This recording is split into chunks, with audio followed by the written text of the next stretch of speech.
பாய் சேது.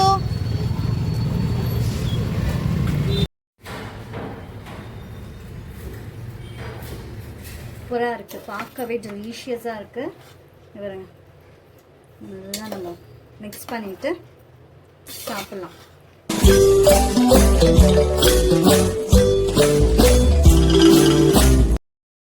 பாய் Setu.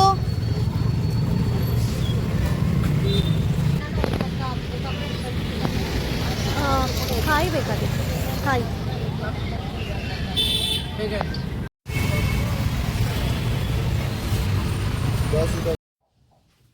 Hello everyone, இன்னைக்கு நம்மளோட lunch recipe தான் பார்க்க போகிறோம். என்ன அப்படின்னா, லஞ்சுனாலுமே ரொம்ப யோசிக்க வேண்டியதாக இருக்குங்க. இப்போல்லாம் என்ன செய்யறதுன்னு எப்படியோ நம்ம வெஜிடபிள்ஸ் யூஸ் பண்ணுவோம், நான்வெஜ்னா நான்வெஜ் யூஸ் பண்ணுவோம். அதனாலேயே ஒரு ஸ்ட்ரெஸ் ஆகிடுது லன்ச் என்ன பண்ணலாம் அப்படின்னு. அதனால நான் யோசிச்சேன், சரின்னு நான் ஷாப்பிங் போயிருந்தேன் ப்ரொவிஷன்ஸ் வாங்குறதுக்கு. அப்போ வந்து வாங்கி பாத் மசாலா, கர்நாடகாவில் என்ன உங்களுக்கு தெரிஞ்சிருக்கோம், அது சரி, அதை வச்சுட்டு நம்ம இன்னைக்கு வாங்கி பாத் செய்யலாம் அப்படின்னு சொல்லிட்டு ஒரு ஐடியா. வாங்கி பாத் எப்படி செய்யறதுன்னு பார்க்கலாம் வாங்க. நம்மளுக்கு தேவையானது இது வந்துட்டு புளி தண்ணி, புளிக்கரிசல், ஒரே ஒரு வெங்காயம், ஒரு தக்காளி, ஒரு 3 காஞ்ச மிளகா, அப்புறமா நல்ல ஒரு ஃப்ரெஷ்ஷான இருக்கிற கருவேப்பிலை, அதுக்கப்புறமா வாங்கி பாத் மசாலா. இது இப்படி தாங்க இருக்கும். இதுதாங்க வாங்கி பாத் மசாலா. இதில் வந்துட்டு பெரிய நீட்டு கத்திரிக்காய் வரும் இல்லைங்களா, அது நம்ம எடுத்துக்கலாம். ஒரு 2 எடுத்துருக்கேன் கத்திரிக்காய் பிடிக்காதவங்க அப்படியே கூட செஞ்சுக்கலாம். இது வந்துட்டு நான் க்ரீன் எடுக்கல, எனக்கு இன்றைக்கி இந்த கலரில் தான் கிட்ச் பர்பிளில். ஸோ அது வந்துட்டு ஒரு 2 நல்லா கட் பண்ணி உப்பு தண்ணியில் போட்டு வச்சுருக்கேன். ஸோ செய்கிறது வந்துட்டு நம்ம குக்கரில் தான். குக்கரில் வந்துட்டு நம்ம எண்ணெய் ஊற்றிடும். எண்ணெய் நல்லா சூடான பிறகு கடுகு, காஞ்ச மிளகா, கருவேப்பிலை, அதுக்கப்புறமா வெங்காயம், இது எல்லாத்தையுமே போட்டுடணும். அதுக்கப்புறம் இதை பொரிய விடக்கூடாது ஜாஸ்தியாக. அதுக்கப்புறமா நம்ம காயும் சேர்த்துடலாம். நீங்கள் எந்த காய் வேணுனாலும் போட்டுக்கலாம், அது உங்கள் இஷ்டம் தாங்க. வெறும் இந்த கத்திரிக்காய் போடணுன்னு இல்லாமல் நீங்கள் வேறு ஏதாவது பட்டாணி, கேரட்டு, பீன்ஸ் அந்த மாதிரி கூட போட்டுக்கலாம். அந்த வாங்கி பாத் மசாலாவுக்கு இது உங்கள் ஆப்ஷன் தான், உங்களோட சாய்ஸ் தான். வேறு எந்தாவது காயே போடாமல் கூட பண்ணலாம். அதுக்கப்புறமா நான் இந்த காயிலெல்லாம் உப்பு பிடிக்கணுன்றதுக்காக நான் இப்போவே உப்பு சேர்த்துக்கிறேன். உப்பு சேர்த்துட்டு நல்லா மிக்ஸ் பண்ணி விட்ட பிறகு 1 டேபிள் ஸ்பூன் மிளகாய்த்தூள், அதுக்கப்புறமா 1 டேபிள் ஸ்பூன் மஞ்சள் தூளும் மிளகாய்த்தூள் மட்டும்தாங்க நான் சேர்க்குறேன். ஏன்னா நம்ம வாங்கி பாத் மசாலாலேயே எல்லா மசாலாவும் இருக்கிறதுனால எக்ஸ்ட்ராவாக நம்ம எதுவுமே சேர்க்க வேண்டியதில்லை. ஸோ மிளகாய்த்தூள், அதுக்கப்புறமா மஞ்சள் தூள் தேவையான அளவு, அப்புறம் நல்லா மிக்ஸ் பண்ணிக்கோங்க. நல்லா மிக்ஸ் பண்ணிட்ட பிறகு நம்ம என்ன பண்ணணும்னா, ஒரு தக்காளியை கட் பண்ணி வச்சுருக்கோம் இல்லைங்களா, நல்லா பழுத்த தக்காளி இருந்தால் நல்லாயிருக்கும், நல்ல கலர் கொடுக்கும். ஸோ நான் வந்து ஒரு தக்காளி அதையும் சேர்த்துட்டு நல்லா மிக்ஸ் பண்ணி விட்டுக்க போகிறேன். அதுக்கப்புறமா வந்துட்டு நம்ம கரைச்சி வச்சுருக்கிற புளி கரைசல் அதுலேயும் ஊற்றிக்கலாம். புளி கரைசல் நல்ல டேஞ்சினஸ்க்கு இன்னும் கொஞ்சம் கூட நீங்கள் போட்டுக்கலாம். புளி கொஞ்சம் கம்மியாக தான் யூஸ் பண்ணுவேன். அதுக்கப்புறமா வந்துட்டு நம்ம வந்து ஜாக்ரி யூஸ் பண்ணணும். அப்படி இல்லைன்னா சுகர் யூஸ் பண்ணிக்கலாம். நான் செகண்ட் ஆப்ஷன் சுகர் தான் யூஸ் பண்ணியிருக்கேன், ஜாக்ரி போடல.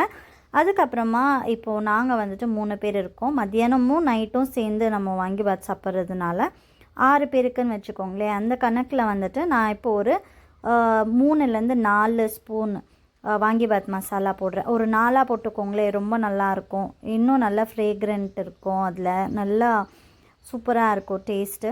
இந்த வாங்கி பாத் மசாலா நம்ம போட்ட உடனே நம்ம நிறைய ஹை ஃப்ளேமெல்லாம் வைக்கக்கூடாது, மீடியம் ஃப்ளேம்லேயே நல்லா வந்துட்டு மிக்ஸ் பண்ணி விட்டுடணும். ரொம்ப நேரம் மிக்ஸ் பண்ணுறதோ ரொம்ப நேரம் வைக்கவோ கூடாது, ஏன்னா அந்த மசாலாவோட ஃப்ரேக்ரன்ஸ் போய்டும்ன்றதுனால.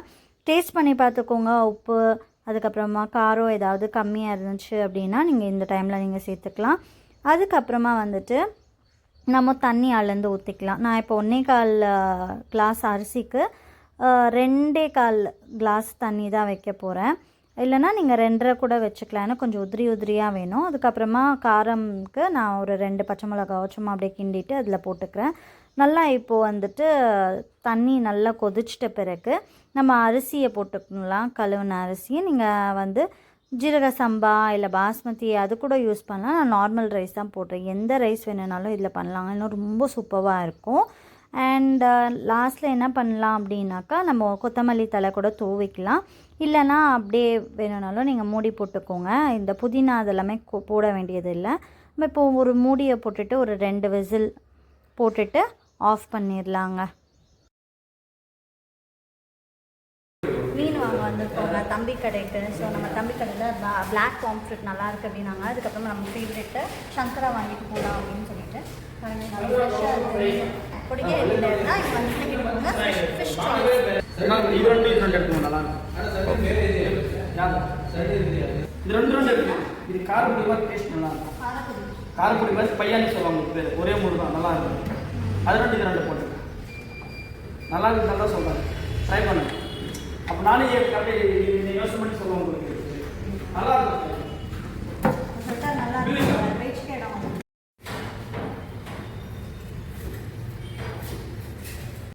வீட்டுக்கு கிளம்பியாச்சுங்க.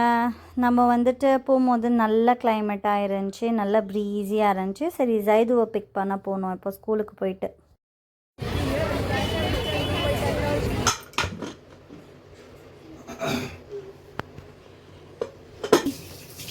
சூப்பரான வாங்கி பாத் ரெடி. சூப்பராக இருக்குது, பார்க்கவே டெலிஷியஸாக இருக்குது. இவருங்க நல்லா நம்ம மிக்ஸ் பண்ணிவிட்டு சாப்பிட்லாம். இது கூட வந்து ரைத்தா வச்சுக்கலாம், இல்லைன்னா நம்ம வந்து மிக்சர் ஏதாவது வச்சுக்கலாம். அப்படி இல்லைன்னா வெறுமையாகவே சாப்பிட்லாம் நம்ம வந்துட்டு இது கியூக்கும்பர் வச்சு. ஸோ ரொம்ப சூப்பராக டெலிஷியஸாக இருக்குங்க. சிம்பிள் ரெசிபி தான், உதிரி உதிரியாக சூப்பராக இருக்கும். பிளேட் பாருங்கள், முட்டை வந்து இதோட செம்ம காம்பினேஷன்.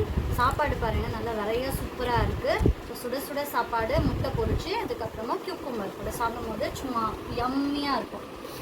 சேனலில் பிடிச்சிச்சின்னா சப்ஸ்கிரைப் பண்ணிக்கோங்க. தேங்க்யூ ஃபார் வாட்சிங்.